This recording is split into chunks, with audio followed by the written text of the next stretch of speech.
வணக்கம் நண்பா, நான் உங்கள் விவசாயி பேசுகிறேன் தேவனூர்லேருந்து. இப்போ பார்த்தீங்கன்னா நாங்கள் நெல்லெல்லாம் அறுத்து முடிச்சிட்டோம்.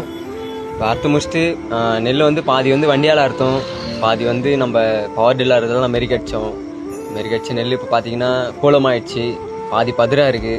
சரி, அதனால கமிட்டிக்கு ஏற்ற போகிற நெல், ஏன்னா இங்கே வந்து ரேட் எடுக்கலை. சரி, அதனால கமிட்டிக்கு ஏற்றலாம் அப்படின்னு சொல்லிட்டு நெல் வந்து தூத்திட்டுருக்கோம். இங்கே பாருங்க நண்பா எப்படி தூத்துறேன்னு. இந்த மாதிரி தான் மரத்தால் வாரின்னு போயிட்டு கொஞ்சம் கொஞ்சமாக விட்டு, இந்த பாருங்க நண்பா, இப்படி தான் நண்பா அதை மரத்தால் அடிக்கணும்.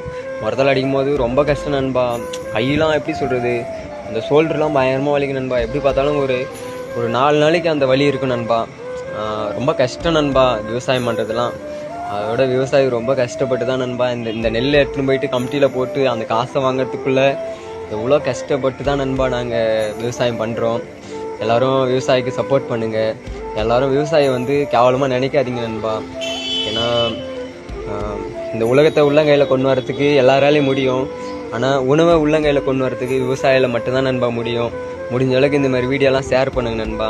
விவசாயிக்கு சப்போர்ட் பண்ணுங்கள். விவசாயம் பிடிக்குன்னா கமெண்ட் செக்ஷனில் க்ரீன் கலர் ஆட்டை போடுங்க நண்பா. விவசாயிக்கு சப்போர்ட் பண்ணுங்கள் நண்பா. விவசாயோட நிலைமை இதுதான் நண்பா. எவ்வளோ கஷ்டப்படுற விவசாயின்னு சொல்லிட்டு பாருங்க நண்பா. ரொம்ப நன்றி நண்பா.